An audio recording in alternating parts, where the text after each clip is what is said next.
ओम शांति।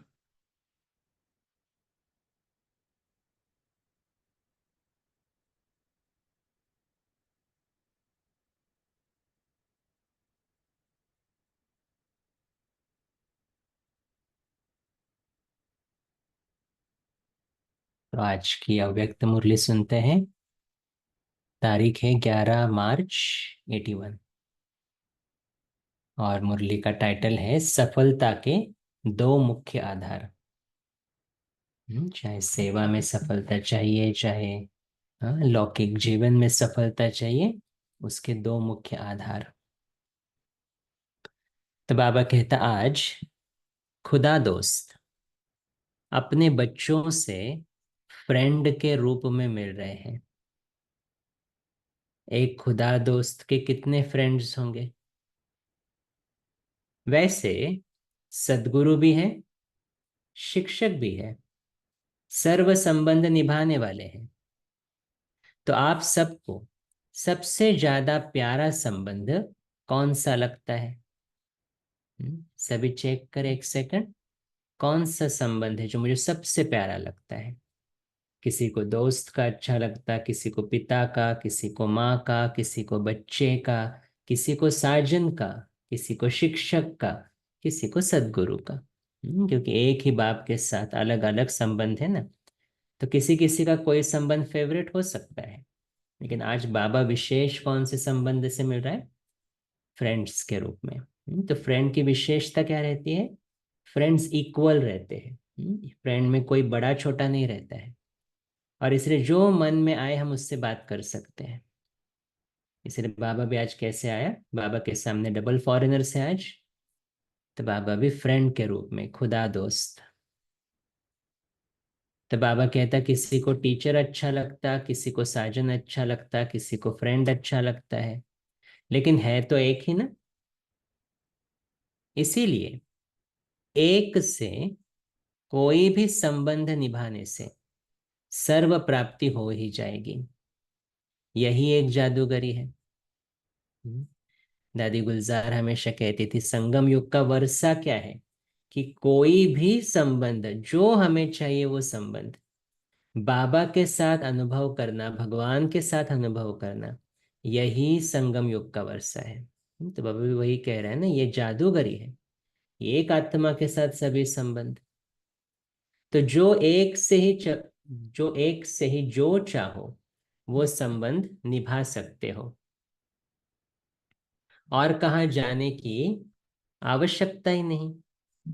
इससे most important, इससे कोई और मिले ये इच्छा खत्म हो जाती है। लौकिक में क्या होता है? हर एक देहधारी के पीछे भागते, और देहधारी से जो चाहिए वो तो नहीं मिल रहा है ना। क्योंकि वो खुद मांगने वाले हैं, वो देने वाले नहीं है, मांगने वाले हैं। इसीलिए एक इच्छा पूर्ण नहीं हुई तो दूसरी जगह पर बुद्धि जाती है, चलो इससे नहीं मिल रहा है तो उससे मिले। और इसलिए लौकिक में हम सिर्फ भटकते जाते हैं और कुछ नहीं। लेकिन एक परमात्मा ही क्या है? जो मांगता नहीं, जो सिर्फ देता है। और इसलिए जो भी संबंध बीच में आया था ना, सभी संबंधों का रस परमात्मा से अनुभव करो तो एक रस हो जाएंगे। लेकिन लौकिक में अनेक रस हो गए, इससे ये मिले, उससे वो मिले। लेकिन भगवान से कोई संबंध निभाते हैं तो बाबा कहते हैं ये इच्छा ही खत्म हो जाती कि और कोई मिले। तो सर्व संबंध की प्रीत निभाने के अनुभवी हो चुके हो। सभी चेक करें अपने आप को। सर्व संबंध की प्रीत निभाने के अनुभवी हो चुके हो, या अभी होना है? क्या समझते हो? पूर्ण अनुभवी बन चुके हो। चेक करो। देखो, एक होता है सिर्फ हम मुख द्वारा बोले हाँ वो मेरा पिता है, वो मेरा साजन है, लेकिन दूसरा है हम एक्चुअली उसको अनुभव में लाए। तो बाबा कहते हैं ऐसे पूर्ण अनुभवी बन चुके हो। आज ऑफिशियल मुरली चलाने नहीं आए हैं। बाप दादा भी अपने सर्व संबंधों से, दूर दूर से आई हुई आत्माओं को देख हर्षित हो रहे हैं। सबसे दूरदेशी कौन है? आप तो फिर भी साकारी लोक से आए हो, लेकिन बाप दादा आकारी लोक से भी परे, निराकारी वतन से आकारी लोक में आए, फिर साकार लोक में आए हैं। शिव बाबा पहले अव्यक्त ब्रह्मा में आया, फिर दोनों आए दादी के शरीर में। तो सबसे दुरादेशी बाप हुआ या आप हुए? इस लोक से हिसाब से, इस लोक के हिसाब से जो सबसे ज्यादा दूर से आए हैं, उन्हों को भी बाप दादा स्नेह से मुबारक दे रहे हैं। ऐसे कहते हैं चिली देश जो है वो भारत से सबसे ज्यादा दूर है। वहां जाने के लिए ऑलमोस्ट 35-36 आवर्स बाय फ्लाइट लगते हैं। और चिली में भी है बाबा का सेंटर। भले 81 में था या नहीं वो नहीं मालूम, लेकिन बाबा वही कहते कि जो सबसे ज्यादा दूर आए हैं उन्हों को भी बाप दादा स्नेह से मुबारक दे रहे हैं। सबसे दूर आने वाले हाथ उठाओ। जितना दूर से आए हो, जितने माइल्स चलकर आए हो, उतने माइल्स से पदम गुणा ऐड करके मुबारक स्वीकार करें। कितनी वंडरफुल बात बाबा बता रहा है। हाँ, उस माइल्स में भी पदम गुणा ऐड करके मुबारक स्वीकार करें। तो फॉरेनर्स अर्थात फॉर एवर। जैसे देखो बाबा के सामने भले डबल फॉरेनर्स बैठे हैं, लेकिन भारतवासी क्या है, सिंगल फॉरेनर्स ही है ना वैसे। परम धाम छोड़कर आए, तो हम भी फॉर एवर ही है। भारतवासी भी फॉर एवर है, माना ज्ञान में फॉर एवर चलने वाले, धारणाओं में पक्के फॉर एवर रहने वाले, बाबा का हाथ फॉर एवर पकड़ने वाले। ऐसे हम कौन है? For ever. तो ऐसे वरदानी होना, फॉरेनर्स नहीं लेकिन फॉर एवर, सदा सेवा के लिए एवर रेडी। डायरेक्शन मिला और चल पड़े, ये है फॉर एवर ग्रुप की विशेषता। हम्म वो फॉर एवर रेडी है आत्माएं। तो बाबा कहते कैसे होनी चाहिए हम? फॉरेनर्स सभी कैसे होने चाहिए? फॉर एवर रेडी, मैंने एवर रेडी, कि जो डायरेक्शन मिला और मैंने हाँ जी कहा। अभी अभी अनुभव किया, और अभी अभी अनुभव कराने के लिए हिम्मत रख सेवा पर उपस्थित हो जाते हैं। हम्म? सेवा कैसे करेंगे ना, हम अपने अनुभव के बोल बोले तो ही सेवा होती है। किसी दूसरे का सुनाया हुआ कहेंगे तो उसको पंडित कहेंगे ना। भक्ति में तो हमने वही चीजें की, दूसरों के लिखे हुए श्लोक पढ़े, उस वही कंठ किए और वही दूसरों को सुनाए। लेकिन जिस आत्मा ने खुद अनुभव किया है, वो सच्ची सेवा कर सकता है, क्योंकि वो दूसरों को अपने अनुभव के तरीके बता सकता है, अनुभव के आधार से वो कर सकता है। तो बाबा क्या चाह रहे हैं? फॉर एवर ग्रुप कैसा है? अभी अभी अनुभव किया और अभी अभी अनुभव कराने के लिए हिम्मत रख सेवा पर उपस्थित हो जाते हैं। तो ये देख बाप दादा भी अति हर्षित होते हैं। एक से अनेक सेवाधारी निमित्त बन गए।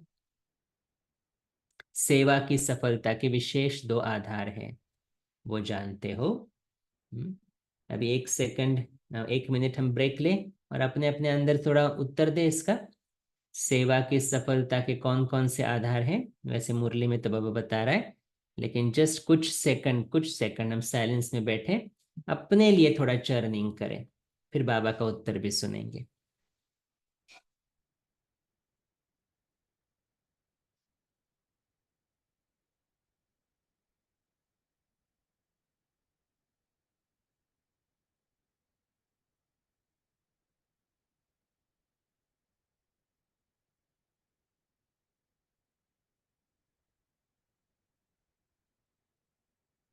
अच्छा। तो होपफुली थोड़ा मंथन किया होगा इसका। तो वहां पर भी क्लास में बहुत सारे उत्तर आए, मुरली क्लास में।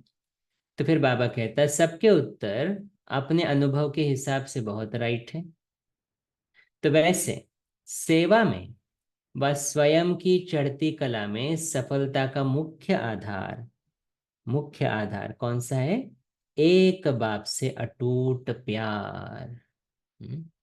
सेवा कभी भी बर्डन नहीं लगना चाहिए, सेवा में कभी भी मूड ऑफ नहीं होना चाहिए, सेवा कभी भी कोई देख रहा है इसलिए नहीं करनी चाहिए।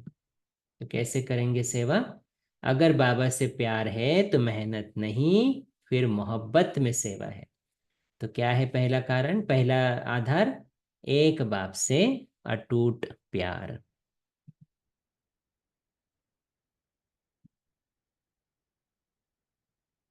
बाप सिवाय और कुछ दिखाई न दे, संकल्प में भी बाबा, बोल में भी बाबा, कर्म में भी बाप का साथ। हम्म? देखो, अगर ये स्मृति पक्की है कि ये सेवा में सिर्फ अपनी उन्नति के लिए कर रहा हूं और बाबा के डायरेक्शन इसलिए कर रहा हूं, तो कभी भी सेवा में कॉन्फ्लिक्ट्स नहीं हो सकते हैं। कोई कुछ कहे तो बाबा का डायरेक्शन याद आएगा, आप चुप हो जाओ। कोई रॉन्ग कर रहा है, बाबा का डायरेक्शन याद आ जाएगा, आप राइट में रहो। उसको सहयोग का नोट दो, उसको सुख शांति का सहयोग दो। तो बाबा कहते हैं ये स्मृति इमीडिएटली आएगी अगर बाबा के सिवाय और कुछ दिखाई नहीं दे रहा है। तो संकल्प में भी बाबा, बोल में भी बाबा, कर्म में भी बाप का साथ। ऐसी लवलीन आत्मा एक शब्द भी बोलती है तो उसके स्नेह के बोल दूसरी आत्मा को भी स्नेह में बांध देते हैं। ऐसी लवलीन आत्मा का एक बाबा शब्द ही जादू की वस्तु का काम करता है। हम्म? जैसे प्यार से किसी को डायरेक्शंस दे, क्योंकि बाबा के डायरेक्शन है ना, हमें बाबा हमें कैसे समझाता है। तो जो सिर्फ बाबा को देख रही है वो बाप समान तो बनेगी ना। और बाप समान बनना माने बाबा के जो क्या बोलते हैं उसको, बाबा के जो गुण है, जो शक्तियां हैं, वो सेवा में हम एक्चुअली लगाते जाए, उस अनुसार कार्य करते जाए, तो वो कोई भी डायरेक्शन आत्मा देगी तो वो जादू की वस्तु का काम करेगी। लवलीन आत्मा रूहानी जादूगर बन जाती है। एक बाप का लव अर्थात लवलीन आत्मा। देखो, हम देखते हैं जो भी सेवा के क्षेत्र में है वो सभी जानते हैं, सेवा में अप्स एंड डाउन्स होते हैं, कॉन्फ्लिक्ट्स होते हैं, संस्कारों के टकराव होते हैं। और बहुत बार ऐसा लगता भी है कि हाँ उनको कुछ बोले। तो मोहिनी दीदी जो न्यूयॉर्क की, उन्होंने बहुत सुंदर उत्तर दिया रिसेंटली, आई थिंक कल या आज के ही क्लास में था वो, कि बहुत बार, अभी वो तो इतने ऊपर के पोजीशन में है तो वो तो बहुत सारी चीजें देखती है, और उनकी जो ब्राह्मणी है भूमि बहन, वो भी उनको बोलती है कि आप कुछ उनको कहो। तो मोहिनी दीदी ने बहुत सुंदर उत्तर दिया, अगर बाबा देख सकता है, ऑब्जर्व कर सकता है, तो हम क्यों नहीं ऑब्जर्व कर सकते? हमें क्यों हर चीज में इन्वॉल्व होना है? हम क्यों नहीं साक्षी हो सकते? जैसे बाबा की बीच में मुरली चली ना, मेरे मेरे लिए सभी आत्माएं हैं, कोई मेहतर वाली आत्मा है, कोई अमीर आत्मा है, कोई गरीब है, लेकिन मेरे लिए सब आत्माएं हैं, मैं डिस्टिंग्विश नहीं करता हूँ। तो वही स्थिति अगर मैं अपने लिए ले लूं, तो हर आत्मा के पार्ट को देखकर मैं डिस्टर्ब तो नहीं होगा ना, क्योंकि बाबा भी तो नहीं होता है। और इसलिए बाबा कहते हैं वो सभी चीजों को एलिमिनेट करेगी। और इसलिए बाबा कहते हैं एक बाप का लव अर्थात लवलीन आत्मा। और लव का अर्थ ही क्या है, उसके जैसा बनना, और वो जो चाहता है वो करना। तो पहला चीज क्या बोली बाबा ने, एक बाप से अटूट प्यार। तो कर्म में, संकल्प में, बोल में भी बाबा। दूसरा सफलता का आधार, हर ज्ञान के पॉइंट के अनुभवी मूर्त होना। जैसे ड्रामा की पॉइंट देते हैं, तो एक होता है नॉलेज के आधार पर पॉइंट देना, दूसरा होता है अनुभवी मूर्त होकर पॉइंट देना। ड्रामा की पॉइंट के जो अनुभवी होंगे वो सदा, अंडरलाइन, ड्रामा की पॉइंट के जो अनुभवी होंगे वो सदा साक्षीपन की स्टेज पर स्थित होंगे। जैसे होता है ना, किसी ने आपको एक्सप्लेन किया लड्डू क्या होता है, हाँ? और आपने रट भी लिया, लड्डू ऐसा होता है, वैसे होता है, वैसे होता है, और आपने उसके ऊपर लेक्चर भी बहुत अच्छा दिया। लेकिन जिसने लड्डू हाथ में लिया है और खाया है, उसका एक्सप्लेनेशन टोटल डिफरेंट रहेगा, क्योंकि वो अनुभव के आधार पर बोल रहा है, उसका तीर ज्यादा लगेगा। इसलिए तो बाबा क्या कहते हैं कि जो भी पॉइंट आप बता रहे हो वो अनुभवी मूर्त होकर बताओ। पहले मैं अनुभव करूं, फिर दूसरों को भी उसका अनुभव कराऊं। तो बाबा कहते हैं ड्रामा की पॉइंट के जो अनुभवी होंगे वो सदा साक्षीपन की स्टेज पर स्थित होंगे, एक रस, अचल, अडोल होंगे। ऐसी स्थिति में स्थित रहने वाले को अनुभवी मूर्त कहा जाता है। रिजल्ट में बाहर के रूप से भले अच्छा हो व बुरा हो, हर परिस्थिति तो हमारे अकॉर्डिंग नहीं होगी ना, तो भले अच्छा हो व बुरा हो, लेकिन ड्रामा के पॉइंट की अनुभवी आत्मा कभी भी बुरे में भी बुराई को न देख अच्छा ही देखेगी, अर्थात स्व के कल्याण का रास्ता दिखाई देगा। ये ऐसा क्यों करता, मेरे नसीब में ये ऐसा क्यों नहीं। ड्रामा फेयर है, ड्रामा में हर एक का पार्ट एक्यूरेट है, ड्रामा में हर कोई निर्दोष है, ड्रामा कल्याणकारी है। ये अंदर ही अंदर अनुभव होगा, सिर्फ रिपीट नहीं करेंगे, अनुभव होगा। तो उसमें क्या होगा, डिटैच होने के कारण, साक्षी होने के कारण स्व के कल्याण का रास्ता दिखाई देगा। तो अकल्याण का खाता खत्म हुआ। हर चीज में कल्याण देख रहे हैं, तो कल्याणकारी बाप के बच्चे होने के कारण, कल्याणकारी युग होने के कारण अब कल्याण का खाता आरंभ हो चुका है। कितनी वंडरफुल बात बाबा बता रहा है।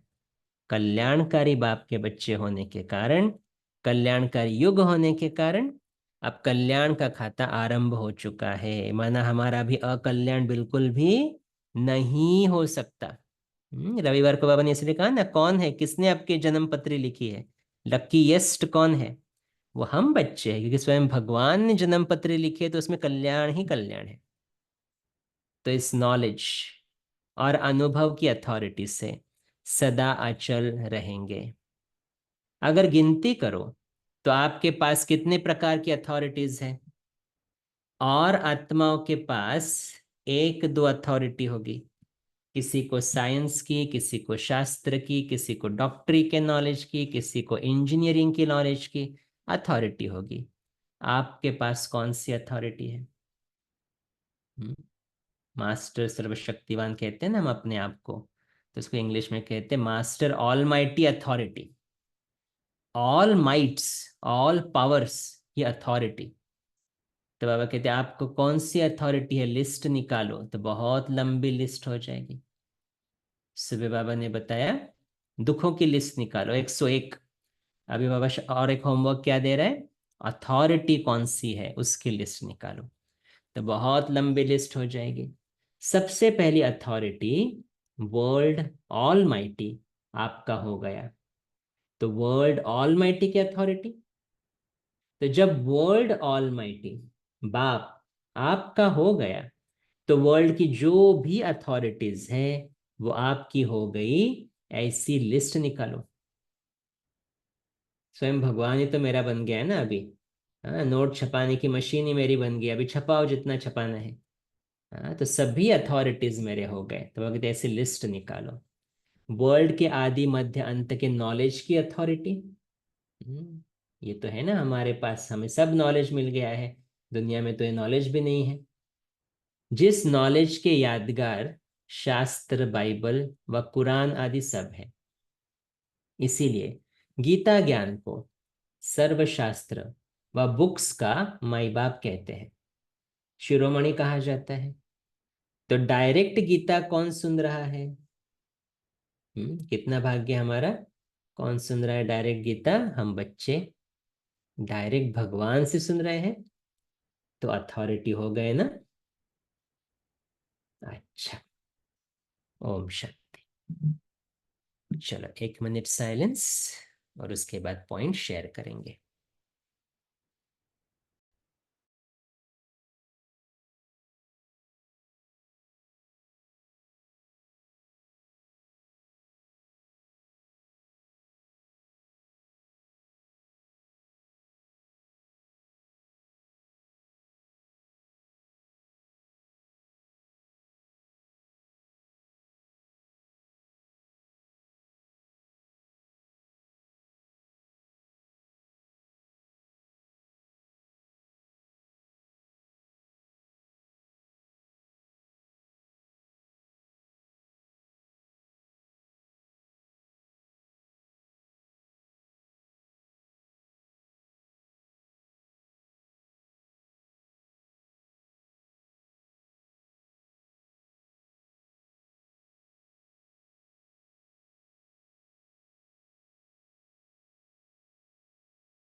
ओम शांति। तो आप अभी अनम्यूट करके अपना पॉइंट हैंड रेज करें, फिर अपना पॉइंट भी शेयर करें। आज की मुरली से हम क्या ले रहे हैं वो पॉइंट शेयर करें।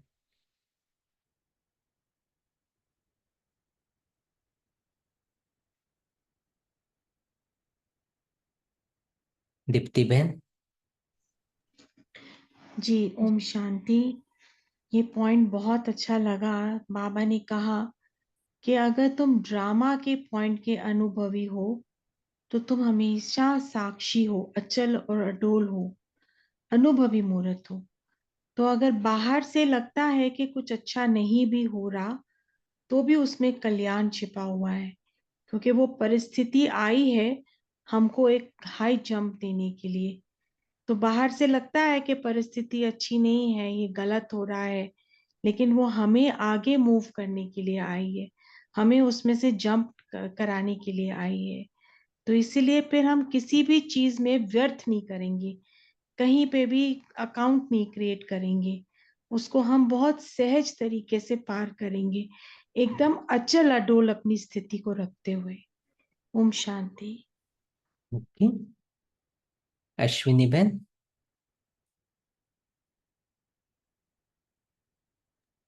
ओम शांति भाई जी। अ, आज बाबा बोलते हैं हमें सेवा बोझ तब लगती जब बाबा को हम याद नहीं करते। अगर हम बाबा को याद करेंगे तो सेवा बोझ नहीं लगेगी, हल्का लगेगा। सेवा भी हमें हल्के रूप से हम कर सकते हैं, जितना हम बाबा को याद करेंगे उतना। ओम जी, शांति। लेकिन बाबा ने कहा याद के साथ साथ अटूट प्यार। प्यार बहुत चाहिए बाबा के साथ। तो मैंने याद भी कैसे, एक होती है कंप्लेंट वाली याद, एक होती है प्यार वाली याद। तो कंप्लेंट में भी तो याद कर ही रहे हैं बाबा को। लेकिन बाबा कौन सी याद चाहता है, जहां पर अटूट प्यार हो। तो फिर वो मोहब्बत में मेहनत की महसूसता नहीं होगी। Very good. और कोई शेयर करना चाहते हैं?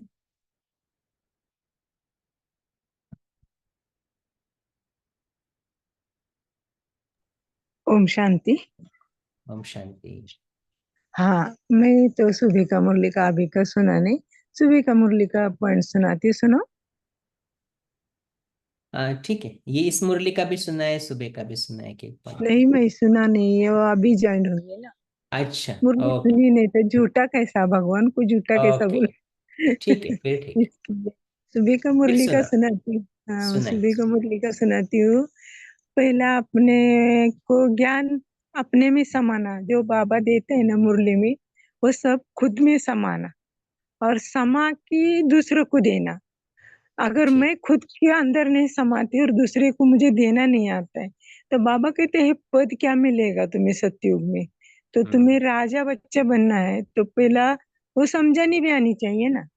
इसके लिए तुम्हें खुद में समाना, औरों को देना, तो ऊंचा पद मिल सकता है। अगर नहीं, ये नहीं कर सकते तो दास दासी का पद मिलेगा, नौकर चाकर का। ओम शांति भाई। Okay, wonderful. बाबा ने इस मुरली में भी अभी वही कहा कि आप जो भी पॉइंट सुना रहे हो, पहले अनुभवी मूर्त बनो। उसी का अर्थ है पहले अपने अंदर समाओ उसको, फिर दूसरों को दे दो। तो ये यही पॉइंट डिफरेंट वे में बाबा ने अभी अव्यक्त मुरली में भी सुनाया। नीलम बेन। ओम शांति भाई जी। जैसे आज बाबा ने टाइटल दिया है सफलता के दो मुख्य आधार। तो किसी भी चीज को सफलता के लिए हमें दो आधार चाहिए होते हैं। जैसे कि आज हमें सर्वशक्तिवान बाप मिल गया, तो बाप से पहले हमने संबंध जोड़ा, और संबंध जब जोड़ा तो अपने फ्रेंड के साथ जितना शेयर ज्यादा कर लेते हैं, और सतगुरु और टीचर के साथ नहीं शेयर कर सकते। तो इस प्रकार बाबा ने आज हमारे साथ फ्रेंडली टॉक किया कि तुम आज ऑफिशियल मुरली नहीं आए चलाने के लिए। तो आज बाप बच्चों से फ्रेंडली बात कर रहे हैं, और उन्होंने पूरा हमें परिचय दिया कि कैसे अकारी लोक से भी परे, वतन से भी अकारी लोक में आए, साकार लोक में आए। तो क्या बताया बाबा ने कि भी मैं तो आया हूँ, अब आप मुझे कैसे प्यार से मुझे मिलते हो, और अपना भी इस संबंध का आप फायदा उठा सकते हो। तो इस प्रकार बहुत अच्छा लग रहा है कि बाबा ने आज हमारे साथ फ्रेंडली बात करी है और संबंध जोड़ने के लिए हमें अनुभवी मुहूर्त बता रहे हैं कि हम कैसे नजदीक हो सकते हैं बाबा के साथ। ओम शांति। Wonderful, thank you. राजेंद्र भाई। हाँ, ओम शांति भाई जी। बाबा ने कहा जब वर्ल्ड ऑलमाइटी अथॉरिटी बाप ही आपका हो गया तो उसकी सारी अथॉरिटीज भी आपकी होगी। तो बाबा कहते लिस्ट निकालो कौन कौन सी अथॉरिटीज है। जैसे सृष्टि का आदि मध्य अंत ज्ञान की अथॉरिटी है। जैसे बाबा ने कहा जो गीता ज्ञान है वो सर्व बाइबल कुरान आदि ग्रंथों का माई बाप है। तो बाबा कहते शिरोमणि कहा जाता है। किसको कहा जाता है?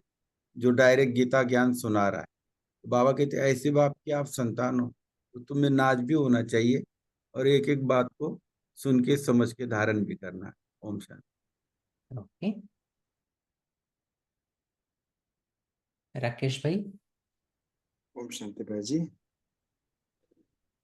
जैसा बाप है कल्याणकारी, कल्याणकारी बाप के बच्चे होने के कारण हम भी कल्याणकारी है और युग भी कल्याणकारी है। तो कल्याणकारी का खाता आरंभ हो चुका है। तो जो कुछ भी हम करते हैं तो उसमें कल्याण ही कल्याण है, अकल्याण नहीं है। तो इसमें हमको अटूट और अचल रहना है। ओम शांति। Okay, wonderful. मुझे भी ये पॉइंट बहुत अच्छा लगा जो बाबा ने कहा कल्याण का खाता अभी आरंभ हो चुका है। तो अभी कभी सोचना भी नहीं है कि मेरा किसी बात में अकल्याण है। मेरा हर बात में कल्याण ही कल्याण है, क्योंकि ड्रामा भी कल्याणकारी, बाप भी कल्याणकारी, तो मेरा पार्ट भी कल्याणकारी। बहुत सुंदर। अकल्याण हुआ तो भी बचे भाई जी, वो बाद में पता चलेगा हमको उसमें कल्याण भरा हुआ है। जी जी जी, लेकिन बाबा इसीलिए कहता है हमेशा यही स्मृति रखो कि इसमें भी कल्याण छुपाया हुआ है। तो ये स्मृति रखेंगे तो उस अकल्याण में भी कल्याण दिखाई देगा। बाबा ने एक मुरली चलाई थी, 18 दिसंबर 87 की मुरली है वो, कर्मातीत स्थिति की गुह्य परिभाषा। एंड उसमें बहुत सुंदर शब्दों में बाबा ने कहा था कि बाबा कहते हैं हर वक्त परिस्थिति कल्याण के स्वरूप में ही आती है, या फिर उसका बाहर का सिर्फ रूप थोड़ा सा अकल्याण का होता है, लेकिन अंदर तो उसमें कल्याण ही रहता है। तो बाबा ने ये जो लाइन यूज की थी ना, बहुत मुझे अच्छी लगती, कि बाबा ने क्या कहा, उसका सिर्फ कवर जो रहेगा वो थोड़ा ऐसा दिखाई देगा, ये उसमें थोड़ी गड़बड़ है, लेकिन एक्चुअली उसके अंदर बहुत सारी अच्छी चीजें छिपी हुई है। तो इस दृष्टि से हम हर व्यक्ति को देखें, हर परिस्थिति को देखें, तो सिर्फ कल्याण ही कल्याण है, फिर तो अकल्याण की बात ही नहीं। अच्छा, कुलदीप भाई।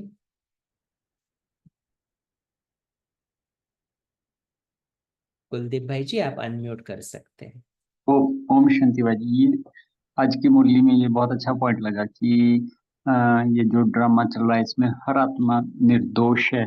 जब ये हमें स्मृति में रहता है तो अगर हम आत्माओं का किसी के साथ कोई भी अकाउंट या कोई भी वो रहता है तो हमें रहम की दृष्टि उस पर आती है और हमारा जो है वो कर्मों का खाता उसके साथ अच्छा चलता है। तो ये बहुत अच्छा जी, लगा कि हर आत्मा का कोई दोष नहीं, इसमें निर्दोष। ओम शांति। वंडरफुल। ऐसे तो हर आत्मा अपना अपना पार्ट बजा रही है और हर कोई के कार्मिक अकाउंट सेटल हो रहा है, इसलिए किसी का दोष ही नहीं है। अच्छा, ओके, ओम और शांति कोई? भाई जी, क्वेश्चन पूछ सकते हैं? हाँ जी, बोलिए। भाई जी, मास्टर सर्वशक्तिमान या मीन ऑलमाइटी अथॉरिटी है, मास्टर ऑलमाइटी अथॉरिटी या जो भी स्वमान है, सबसे बड़ा से सब बड़ा स्वमान कौन सा है भाई जी, अकॉर्डिंग टू यू? जी, ऐसे तो बहुत सारे सामान है जो बाबा ने दिए हैं, लेकिन बाबा के नंबर 1 जो है, जिसकी प्रैक्टिस हमें करनी है, वो है मैं अशरीरी आत्मा हूँ। क्योंकि वही एक स्वमान है जो पूरी तरह से हमें शरीर से डिटैच कर सकता है। लेकिन सिचुएशन के अनुसार हमें वो स्वमान को धारण करना है। जैसे कोई कार्य कर रहे हैं जहां पर एक्शन की जरूरत है, वहां पर अशरीरी बैठ के तो नहीं रहेंगे ना। वहां पर मास्टर सर्वशक्तिवान है, या मैं सफलता मूर्त आत्मा हूं, मैं विजयी रत्न हूं, ये स्वमान होंगे। तो बेस्ड ऑन सिचुएशन स्वमान बदलते जाते हैं, लेकिन अंतिम समय जब शरीर छूटेगा तो कौन सा स्वमान चाहिए? स्वमान माना उसकी अनुभूति चाहिए कि मैं इस शरीर से न्यारी अशरीरी आत्मा हूं। लेकिन तो ऐसा कोई एक नंबर 1 नंबर 2 ऐसे स्वमान तो वैसे रहते नहीं, क्योंकि भगवान ने दिए हुए स्वमान है तो हर कोई वैल्यूएबल है, लेकिन सिचुएशन के अनुसार हम उसको चेंज करते जाए। तो एक ऐसे नहीं निकाल सकते, लेकिन फाइनल पेपर के लिए अशरीरी आत्मा। ठीक है भाई जी। जैसा भी हम अमृतवेला में डेली अशरीरी भाव का वरदान लेते हैं, हाँ बाबा जी रखते थे, जी जी तो जब भी जी। लेते हैं तो हमको अशरीरी का बहुत ही डेली हमको फीलिंग होता है। तो वंडरफुल यूजुअली ऑलमोस्ट डेली लेते हैं भाई। तो it was very wonderful, good. बहुत अच्छे बहुत अच्छे। भाई जी ये बहुत ही अच्छा आपने बताया। जनरली सूरज भाई वगैरह बताते हैं कि 100 मानों का राजा मैं मास्टर सर्वशक्तिवान हूँ, या तो जी फिर मैं मास्टर ऑलमाइटी हूँ। लेकिन हम्म। ये आज आपने बहुत अच्छा कहा कि यही अंत में काम में आने वाला है, अशरीरी बनने का बहुत समय का आप। जी थैंक यू। ओम शांति। तो एक होता है, बाबा कहते हैं मैं बार बार अपने को कहूँ मैं अशरीरी आत्मा हूँ, मैं अशरीरी आत्मा हूँ, मैं आत्मा हूँ, मैं आत्मा हूँ। लेकिन बाबा कहते हैं अगर अनुभूति में नहीं स्थित हो रहे, जैसे बाबा भी आज कह रहे हैं ना मुरली में, अनुभव किया और अभी भी अनुभव कराने के निमित्त बने, ये एक्चुअली सेवा है। तो बाबा वही कहता है कि अगर अनुभव आपको नहीं हो रहा है शरीर से टोटली डिटैच होने का, तो फिर फाइनल पेपर में आप सिर्फ कहते रहोगे हाँ मैं आत्मा हूँ, मैं आत्मा हूँ, मैं आत्मा हूँ, लेकिन अनुभव नहीं तो फेल हो जाएंगे। और इसीलिए बहुत अटेंशन देना है कि जो भी स्वमान की मैं प्रैक्टिस करूं, चाहे मास्टर सर्वशक्तिवान हूँ, मैं विजयी रत्न हूँ, मैं क्रोध जीत हूँ, मैं शांत स्वरूप हूँ, मैं अशरीरी आत्मा, जो भी स्वमान प्रैक्टिस करे उसकी अनुभूति होवे। जिसको बाबा ने लास्ट रविवार, ये वाला रविवार नहीं, उसके पहले वाला रविवार में जब 5 स्वरूपों का अभ्यास कराया, तब बाबा ने उसमें कहा था कि जो भी स्वरूप आप याद कर रहे हो उसके अनुभूति में स्थित हो जाओ, ये ज्यादा इंपॉर्टेंट है। तो जब जब हम अनुभव करें स्वमान का, तभी हमें हमारे में वो एक्सपीरियंस आता जाएगा, फिर हम दूसरों को भी वो अनुभव कराते जाएंगे। अच्छा, और कोई? तभी मर्ज और इमर्ज का खेल शुरू होगा ना भाई जी हमारे में। जो शक्ति गुण इमर्ज हो रहे थे जब शंकर सोमान से ही मर्ज और इमर्ज का खेल एग्जैक्टली होता है ना भाई। Exactly exactly. हम जिसको इंग्लिश में कहते हैं wherever attention goes energy flows. तो पहले हम थे मुझ में तो कोई शक्ति नहीं, मैं तो कमजोर हूँ, मैं तो नहीं कर सकता। जितना ये करते जाएंगे वो बढ़ता जाएगा, लेकिन बाबा ने जो स्वमान दिया उसको बार बार रिपीट करते जाएंगे, अंदर अनुभव में स्थित होते जाएंगे, तो वो बढ़ता जाएगा। वही है मर्ज and emerge, that's it. Thank you, भाई जी। Okay, wonderful. अच्छा, और कौन शेयर करेगा अभी? हम्म, है ऐसे बहुत सारे पॉइंट्स है, आप शेयर कर सकते हो। नहीं, मैं एक बताती हूँ। ये सूरज भाई ने एक बार कहा था, जैसे हम्म कि बर्फ का ठेला है और उसके बाजू में बैठ जाओ तो ठंडी हम्म। बन जाएगी ना। अगर एग्जैक्ट। अग्नि है तो अग्नि जल रही, तो उसके बाजू में बैठ जाए तो गर्मी आ जाएगी ना। तो इसके जी। लिए अशरीरी बनने की स्थिति जो आपने बताया हो, वो तो आप बोलने से, घड़ी घड़ी याद करने से, बाबा को वैसा बोलने से तो बन जाएंगे अपनी स्थिति। हम्म तो इसके लिए हमें घड़ी घड़ी नहीं बोलना, लेकिन 5-10 मिनट सब होने के बाद अपना जो सेवा है, जो किसी को दान करना है, किसी की बीमारी के बारे में, ये सब होने के बाद तो 2 मिनट 5 मिनट तो अपने को खुद के लिए भी देना चाहिए ना। जरूर जरूर जरूर हाँ, जरूर। तो देने से वो भी इम्पोर्टेंट। बढ़ेगा ना। ओम शांति भाई। बाबा भी वही कहता है ना, बीच में बाबा ने अव्यक्त मुरली चलाई कि हर घंटे कम से कम 5 सेकंड तो निकालो, इसकी प्रैक्टिस करो। तो ये अपने लिए प्रैक्टिस है, जितना हम करेंगे अपने लिए हमारी स्थिति बनेगी, स्थिति बनेगी तो दूसरों की सेवा ऑटोमेटिकली होगी। दीप्ति बहन। जी, ओम शांति। और ये तो हम सबका अनुभव है ही कि बाबा से सर्व संबंध, बाबा से ही सब बातें करो, बाबा से ही सब कुछ सलाह लो, बाबा ही हर चीज की टचिंग देते हैं, ये अनुभव होता है। और फिर किसी से कोई सलाह लेना, किसी से कोई डायरेक्शन लेने की जरूरत ही नहीं होती है। सब बाबा को करो, और ये रियली जादूगरी है कि जो कोई कुछ नहीं कर सकता, बाबा ऐसे करके दिखा देते हैं। It's really wonderful. ओम यस, शांति। Definitely definitely. अच्छा,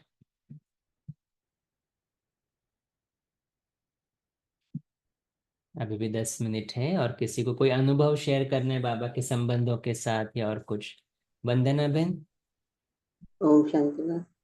बाबा कहते हैं आज एक बाप का लव अर्थात लवली नाती, दूसरा है सफलता का आधार है ज्ञान की पॉइंट को अनुभवी मुक्त बनाना। हमें बाबा के लिए बाबा के संबंध में तो बहुत रहता है। जब भी हम सच्ची दिल से जो भी बाबा को बोलते हैं या प्यार से बोलते हैं तो बाबा हाजिर हो जाता है हमारे लिए। कुछ भी चाहिए, कभी भी कहीं भी हम रहेंगे तो बाबा हमारे साथ रहता है। तो ये हमें बहुत अनुभव है हर बार। तो कभी तबीयत ठीक नहीं है तो भी बाबा को याद करो तो बस कम हो जाएगा। तो ये मुझे मैं बोल तो ज्यादा एक्सप्लेन वगैरह तो नहीं कर सकते, लेकिन बाबा को प्यार से बातें करती है, बस उतना एक ही कर सकते हैं।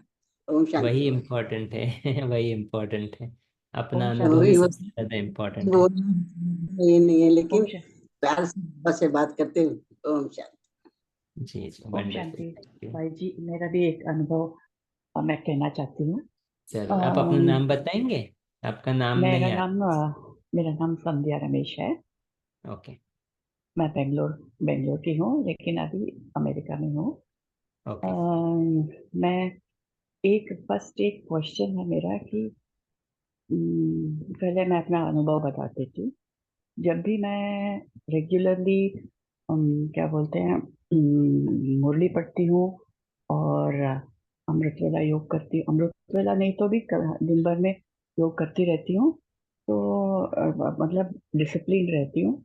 तो इससे मेरी जो किसी को ज्ञान देना, नहीं तो किसी को लेटर लिखना, जैसे इतना अच्छा लेटर लिख सकती हूँ, बहुत अच्छा होता है। लेकिन जब ये सब स्टॉप हो जाता है तो वो भी ऑटोमेटिकली स्टॉप हो जाता है। ऐसे लगता है बाबा जो डिसिप्लिन रहते हैं उनको बहुत चाहते हैं और उनको बहुत मदद करते हैं। ये मेरा बहुत ही अच्छा अनुभव है, क्योंकि जब भी मैं अपने फ्रेंड्स के साथ बातें करती हूँ वो बोलते हैं बहुत अच्छा ज्ञान देती हो तुम करके। और लिखाई में भी जब भी मैं अपने बहनों को या अपने फ्रेंड्स को लेटर में लिखती हूँ, और जैसे कुछ तो वो बहुत ही पसंद करते हैं, बहुत अप्रिसिएशन मिलती है। लेकिन एकदम से जब मैं स्टॉप हो जाता है ये मुरली सुनना वगैरह, वो भी स्टॉप हो जाता है। इतना अच्छा अनुभव हुआ है मुझे। ऐसे बहुत ही अच्छा अनुभव हुआ है मुझे। और दूसरा आपसे एक क्वेश्चन है कि ये जो जब मैं अभी सुनती रहती हूँ मुरली, तो एक पॉइंट भी मुझे याद ही नहीं आता, पता नहीं क्यों।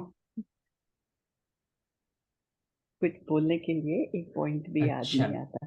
May be okay. कंसंट्रेशन कम है, पता नहीं क्यों कंसंट्रेशन एकदम से कम भूल है जाती है। जी, मन भटक रहा है, कंसंट्रेशन कम है। तो इसके लिए विधि, मुरली सुनते हुए आप अगर नोटबुक पेन लेकर बैठे और उसके बाद अच्छा जो भी पॉइंट्स अच्छा लगे आप नोट डाउन करें, और फिर शेयर करते हुए सिर्फ पढ़कर सुनाए तो भी चलेगा, तो भी चलेगा। अच्छा, ओके ओके, वो good, easy method thank you. है। तो नोटबुक पेन अच्छा, लेकर थैंक यू वेरी बैठे, मच।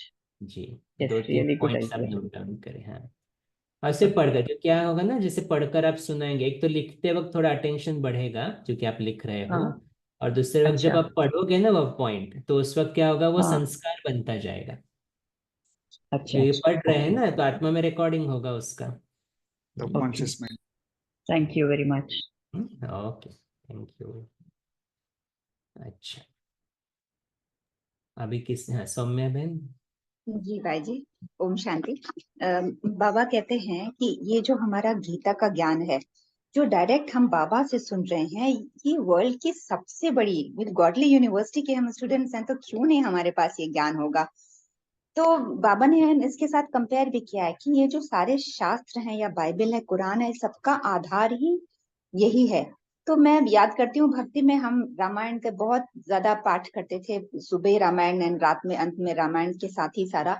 तो गीता तो बाद में पढ़ी, पर रामायण के बहुत ज्यादा ये हमारे परिवार में दुर्गा सप्तशती रामायण सब। पर तब ज्ञान सुनाना नहीं आता था, जैसे लोग रामायण की कहानियां सुना करके काफी वो, पर मुझे एकदम नहीं सुनाना आता था। पर अभी जब किसी को ये पूरा सृष्टि चक्र का नॉलेज और आदि मध्य अंत का ये ज्ञान सुनाते हैं, तो जो ज्ञान में नहीं चलते उनको लगता है कि कितनी नॉलेज है मतलब मुझ में। अब वो हंसी आती है सुन करके बट क्यों नहीं होगा? क्योंकि ये कहाँ कुछ भी नहीं बोलना आता था, या ज्ञान का या शास्त्र का। और अब जो बाबा ये कह रहे हैं कि शिरोमणि शिरोमणि है गीता, जो सारे ज्ञान की, और हम सच्ची गीता सुन रहे हैं, स्वयं बाबा से, भगवान से सुन रहे हैं। वो अथॉरिटी और उसकी जो खुशी है, अ, वो तो उसका तो लाइक वर्णन ही नहीं किया जा सकता है। ओम शांति। जी, बाबा ने वाणी भी खोल दी, बुद्धि भी खोल दी ना हमारी। इसकी वजह से वो इम्पैक्ट होता है। जी बे। जी, बहुत अच्छे। ओके, और कोई? कैलाश भाई। ये एक बाबा का छोटा सा अनुभव है, एकदम जी। शॉर्ट में सुना देता हूँ। तो एक बार मुझे सेंटर के बहन ने वो प्रेस जो होती है, वहाँ एक हेवी वाली प्रेस है जो स्टार्च के ड्रेस के लिए वगैरह, तो वो उसका कुछ खराब हुई थी, तो वो रिपेयर के लिए मेरे पास दिया, मुझे बोला सिटी में इससे करवा लेना, एड्रेस वगैरह दिया था। तो वो मैं सब कर लिया, और ये भी बोला था कि आते आते कुछ सब्जी भी ले आना बाबा के लिए। तो मैं सब्जी वगैरह ले लिया। तो अभी तो थोड़ा महंगाई चल रहा है ना, सब्जी बहुत महंगी मिल रही है। तो फिर मैंने महंगी सब्जी एक ली ठेले में, और वो मेरे पास बैकपैक था, मैं ऑफिस से आ रहा था। तो फिर मैं वो सब लेके आ रहा था। तो सेंटर से 1 किलोमीटर आगे पहले गाड़ी मेरी बंद हो गई, बाइक थी। तो फिर चालू नहीं हो रही थी। फिर मैं, मतलब मेरी स्थिति मेरी लाइट था, मैं ऐसा कुछ संकल्प वगैरह इजी थे। तो मैं थोड़ा, फिर गाड़ी को मैं पुश करते, मैं बोला चलो नजदीक है, पुश करते जाएंगे। पर मैं बाबा से फिर मैं बातें करने लगा। फिर मैं बोला बाबा को, बाबा या तो एक तो आपको इतनी हेवी प्रेस आपकी मैं रिपेयर करा के लाया हूँ, और महंगी महंगी सब्जी भी लाया हूँ, मतलब दोस्ताने में वो बोल रहा था बाबा से।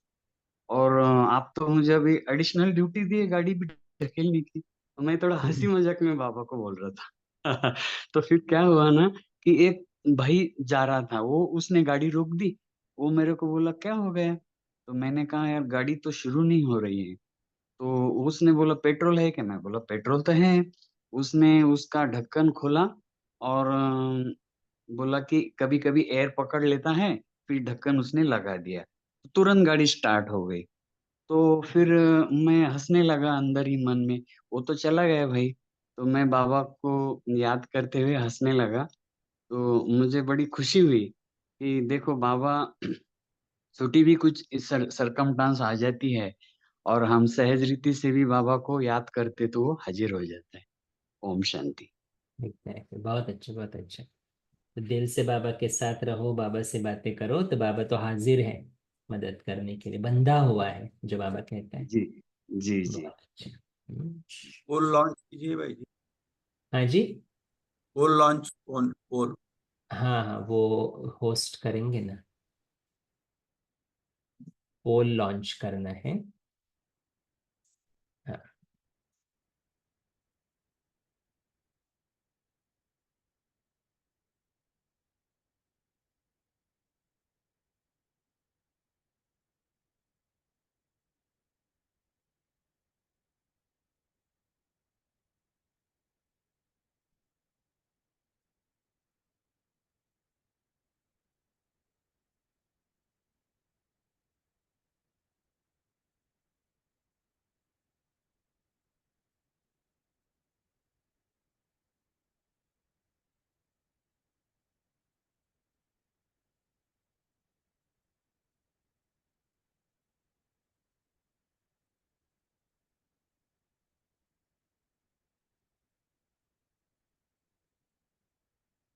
ओके।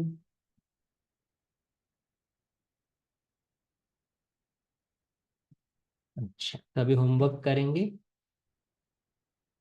जी भाई जी। जी, तो होमवर्क हम लेंगे आज कि बाबा आज मित्र के संबंध में आया है, और फिर बाबा ने कहा जो संबंध चाहे वो अनुभव कर सकते हो। तो हम एक लिस्ट निकालेंगे। जैसे बाबा ने तो कहा है, प्राप्ति की लिस्ट भी निकालो, दुखों की लिस्ट भी निकालो, अभी हम और एक लिस्ट निकालेंगे। वो है सभी संबंधों की लिस्ट।